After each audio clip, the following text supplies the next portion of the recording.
नमस्कार दोस्तों, आपका स्वागत है हमारे YouTube चैनल आंसर के ऊपर। देखिए आरएएस 2020 के लिए हम काफ़ी इंपॉर्टेंट टॉपिक आपके लिए लेकर आ रहे हैं। यहाँ एक टॉपिक और हम लेके आए हैं आपके लिए, जो कि सेंटर विस्टा पुनर्विकास परियोजना है।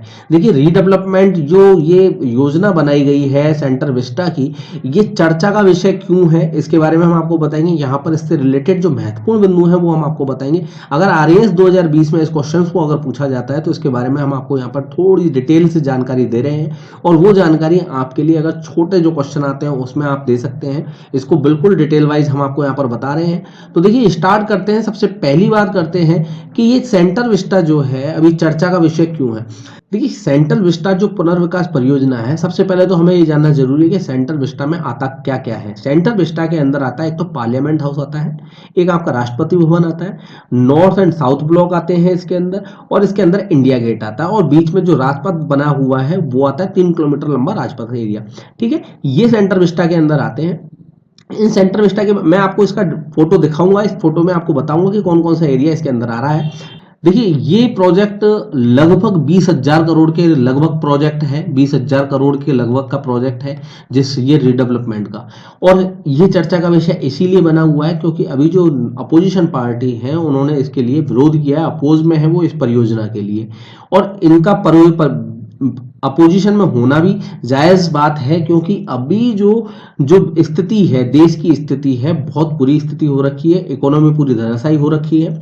और आपको पता है कि पूरे विश्व में महामारी चल रही है, कोरोना महामारी, जहां जीडीपी रेट गिरी हुई है इंडिया की, जहां इकोनॉमी बिल्कुल ध्वस्त हो रखी है इंडिया की, और वहां ऐसे प्रोजेक्ट के बारे में बात की जा रही है जहां पर 20,000 करोड़ आपके लगाना कोई न्यायोचित बात नहीं है। तो ये इसीलिए हर चर्चा का विषय बना हुआ है। देखिए इसके लिए एक पैनल बनाया गया था, और पैनल जो बनाया गया था उसकी जो अध्यक्षता करने वाले थे वो अध्यक्षता करने वाले थे सीपीडब्ल्यूडी के एडिशनल डायरेक्टर जनरल अनंत कुमार। अनंत कुमार ने उसकी अध्यक्षता की थी। और इसकी अध्यक्षता के बारे में बात करें तो देखिए अनंत कुमार जो है इन्होंने इसकी अध्यक्षता की थी। ठीक है, और इसी से पहले अगर बात करें तो इन्होंने ये जो अध्यक्षता की है, इस पैनल ने इसके लिए हामी भर दी है, इसमें कोई दिक्कत नहीं है, उन्होंने ये बोल दिया है। और दूसरी बात अगर करें तो देखिए सुप्रीम कोर्ट भी अभी थोड़े दिन पहले ही ये बोल चुका है कि हम इस पर कोई स्टे नहीं लगाएंगे, इस प्रोजेक्ट पर हम कोई प्रोजेक्ट पर स्टे नहीं लगाएंगे। तो ये सुप्रीम कोर्ट ने अभी थोड़े दिन पहले बोला था। तो इसीलिए ये सब कुछ देखते हुए ये चर्चा का विषय बना हुआ है। और देखिए अब इसकी बात करें तो देखिए ये हमारी जो बिल्डिंग है, जो अभी पार्लियामेंट हाउस जो है, जो पार्लियामेंट हाउस बना हुआ है, जो बिल्डिंग जो बनी हुई है, ये पूरी संसद की जो बिल्डिंग है 1927 की बनी हुई है। ठीक है, और इसमें जो स्पेस कम है, इनकी जो अभी स्पेस कम है, और इसमें अभी 2026 में जब राज्यसभा और लोकसभा में सीटें बढ़ेंगी तो सीटें जब लगभग 848 हो जाएंगी, 848 के करीब हो जाएंगी, तो एमपीज की जो संख्या है वो 848 के करीब हो जाएगी 2026 में। तो वहां स्पेस कम हो जाएगा, ये इसमें बोला जा रहा है कि वहां स्पेस कम हो जाएगा, तो इसीलिए हम इसमें स्पेस ज्यादा हो तो इसीलिए इसके लिए रीडेवलपमेंट कर रहे हैं। अब देखिए महत्वपूर्ण बिंदु के बारे में बात करें तो महत्वपूर्ण बिंदु जो है इसमें सबसे पहली बात आती है कि केंद्रीय आवास और शहरी मंत्रालयों के मामलों के मंत्रालय ने 2019 में एक केंद्रीय विस्टा पुनर्विकास परियोजना का प्रस्ताव दिया था। देखिए 2019 में इसकी पुनर्विकास परियोजना का प्रस्ताव दिया गया था। इस प्रस्ताव की अगर परिकल्पना के बारे में बात करें तो इसमें जो 3 किलोमीटर लंबा एक राजपथ है उसका पूरा का पूरा रिडेवलपमेंट किया जाएगा, जो राष्ट्रपति भवन से इंडिया गेट तक का रोड है। ठीक है, जो कि 3 किलोमीटर लंबा है। अगर दूसरे पॉइंट के बारे में बात करें तो इसमें देखिए कॉमन केंद्रीय सचिवालय का निर्माण किया जाएगा। देखिए अभी जो हमारी जो संसद है वो गोल संसद है, और अब जब इस प्रोजेक्ट के थ्रू जो संसद का जो निर्माण किया जाएगा ये एक त्रिकोणीय संसद होगी, जो कि इस तरीके से दिखाई देगी, हमें त्रिकोणीय संसद होगी। तो इसमें त्रिकोणीय संसद का भवन निर्माण किया जाएगा। ठीक है, इसमें जो नॉर्थ ब्लॉक और साउथ ब्लॉक जो है हमारे संसद में, यहाँ पर ये सेंटर विस्टा के अंदर जो नॉर्थ ब्लॉक और साउथ ब्लॉक है उनको संग्रहालय बनाया जाएगा। ठीक है, ये सारी चीजें बोली गई हैं। तो देखिए हमारी जो अभी जो संसद है, जो अभी फिलहाल जो हम जिस संसद को हम पार्लियामेंट हाउस है जो हमारा, वो पार्लियामेंट हाउस जो है, जो एमपी का एक मंदिर है एमपी में, जो कि ग्वालियर के पास में मुरैना जो है, ग्वालियर के पास में 40 किलोमीटर दूर मुरैना गांव पड़ता है। मुरैना में एक योगनी टेम्पल है, योगनी टेम्पल। ठीक है, योगनी टेम्पल बिल्कुल उसके अकॉर्डिंग बनाया हुआ है, उसको देखकर बनाया हुआ है। यानी कि हम ये कह सकते हैं योगनी टेम्पल को देखकर उस संसद का निर्माण किया गया था 1927 में। आगे देखते हैं। देखिए केंद्रीय विस्टा जो पुनर्विकास परियोजना के लिए सरकार का तर्क क्या है? देखिए, सरकार का एक तो तर्क ये है कि वर्तमान मांग को पूरा करने के लिए संसद भवन की सुविधाएं और बुनियादी ढांचा अपर्याप्त है, यानी कि फैसिलिटीज कम है एक, ठीक है, पार्किंग की दिक्कत है इनके यहाँ पर, कई मंत्री हैं वो बोल रहे हैं कि पार्किंग की भी दिक्कत है, फैसिलिटीज नहीं मिल रही है हमको, ठीक है, ये सारी चीजें बोली जा रही हैं। देखिए, दूसरा पॉइंट इनका ये है कि केंद्र सरकार के कार्यालय जो है वो अलग अलग स्थानों पर है, ठीक है, काफी स्थानों पर, विभिन्न विभिन्न स्थानों पर फैले हुए हैं, और इसकी वजह से क्या है, इनका आपस में समन्वय हो नहीं पाता है, कोऑर्डिनेशन नहीं कर पाते हैं एक दूसरे से, और इसी वजह से क्या होता है, अनावश्यक भीड़ और यात्रा और प्रदूषण, ये सारा चीजें होती रहती हैं। तो ये क्या बना रहे हैं, एक कॉमन सेंट्रल सेक्रेटरीट बनाएंगे जिसमें सारे डिपार्टमेंट एक ही जगह पे हो जाएंगे और उनका आपस में समन्वय जो होगा वो भी इजीली हो जाएगा, ठीक है। तो ये इसका दूसरा पॉइंट है, ये जो सरकार ने तर्क दिया है। और देखिए, जो तीसरा तर्क है, ये गवर्नमेंट का जो है, अधिकांश मौजूदा इमारतों ने अपने संरचनात्मक जीवन को रेखांकित किया है, ठीक है, ये इनके 3 तर्क दिए हुए हैं इसमें। इसके अलावा अगर बात करें तो देखिए, जो वर्तमान में जो सेंट्रल विस्टा है उसकी स्थिति के बारे में बात करें तो देखिए, सेंट्रल विस्टा का जो इतिहास है और उसकी स्थिति के बारे में बात करें तो सबसे पहली बात आती है कि जो राष्ट्रपति भवन है, संसद भवन है, उत्तर और दक्षिण के जो ब्लॉक है, इंडिया गेट है और राष्ट्रीय अभिलेखागार है, ये इसमें सेंट्रल विस्टा के अंदर आते हैं। अब इसको अगर बात करें डेवलपमेंट की तो 1911 में किंग जॉर्ज पंचम ने भारत की राजधानी को कलकत्ता से दिल्ली स्थानांतरित करने के लिए दिल्ली दरबार में घोषणा की थी। ये 1911 में की गई थी, ठीक है, जॉर्ज पंचम ने, किंग जॉर्ज पंचम ने की थी इसकी घोषणा, जो कि कलकत्ता जब भारत की राजधानी थी तो उसको स्थानांतरित यानी कि ट्रांसफर करके दिल्ली दरबार में एक घोषणा की थी, दिल्ली में स्थानांतरित किया जाए इसको, ना कि ये कलकत्ता रहे हो, ठीक है।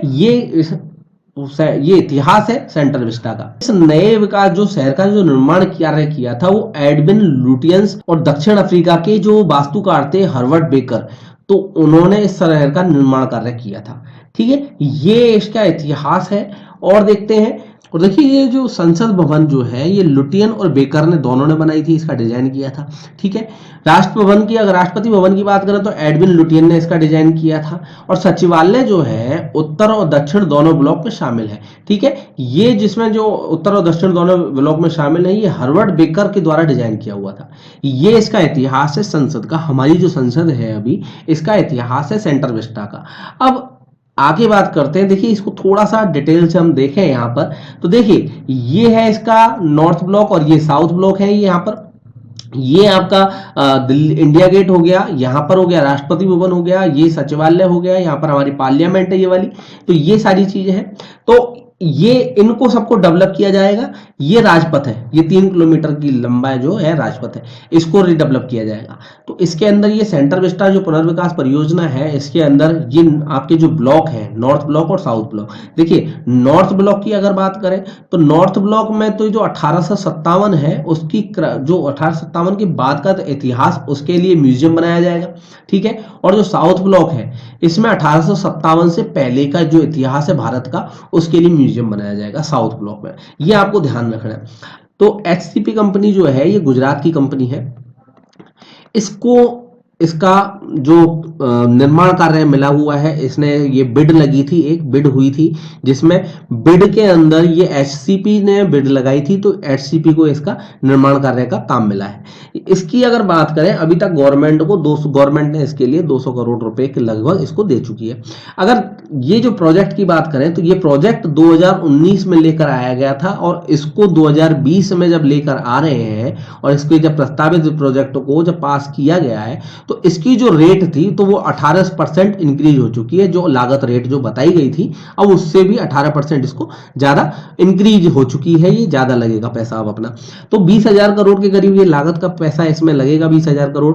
और एचसीपी के बारे में बात करें तो देखिए इसने जो ये एचसीपी जो कंपनी है, ये आर्किटेक्ट कंपनी है, एचसीपी गुजरात की कंपनी है। इससे पहले भी इसने निर्माण कार्य किया है, साबरमती के किनारे इसने निर्माण कार्य किया था। तो इस तरीके से इसने निर्माण किया हुआ है, इसको पहले भी प्रोजेक्ट मिले हुए हैं गवर्नमेंट की तरफ से। सेंट्रल विस्टा के अंदर और बात करते हैं तो यहाँ पर एक प्रधानमंत्री हाउस को भी शिफ्ट करने की बात बोली जा रही है, प्रधानमंत्री हाउस को भी शिफ्ट किया जाएगा।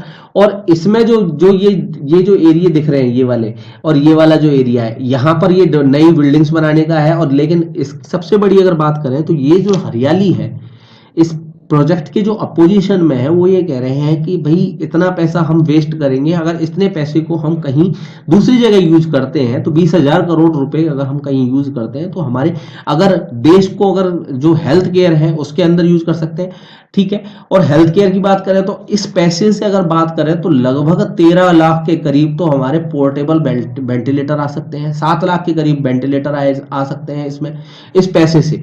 दूसरा, और 150 के करीब सेंटर हॉस्पिटल्स बन सकते हैं अलग अलग स्टेट के अंदर, तो 150 के करीब आप बना सकते हैं, बहुत सारे हॉस्पिटल बन सकते हैं। और इसी पैसे से हम अगर बात करें तो अपने जो अभी इंडिया की स्थिति जो है इतनी अच्छी नहीं है, क्योंकि आपको पता है कि इंडिया के अंदर पहली गवर्नमेंट है जिसने जो गवर्नमेंट एम्प्लॉय के डीए जो फ्रीज किए हैं, इस गवर्नमेंट ने पहली बार ऐसा किया है, नहीं तो आज तक ऐसा कभी भी नहीं हुआ है। तो कहने का मतलब ये है कि इस 20,000 करोड़ रुपए को हम जब खर्च कर रहे हैं तो इस खर्च करने से पहले हम इस चीज के लिए मना नहीं कर रहे हैं। जो अपोजिशन पार्टीज हैं वो ये कह रही है कि हम इसके लिए मना नहीं कर रहे हैं, लेकिन अभी जो देश की वित्तीय स्थिति है वो बिल्कुल डामाडोल है। हमारे देश के अंदर अभी गरीब जो हैं वो भूखे मर रहे हैं, उनके लिए पैसा देने के लिए गवर्नमेंट के पास में पैसा नहीं है।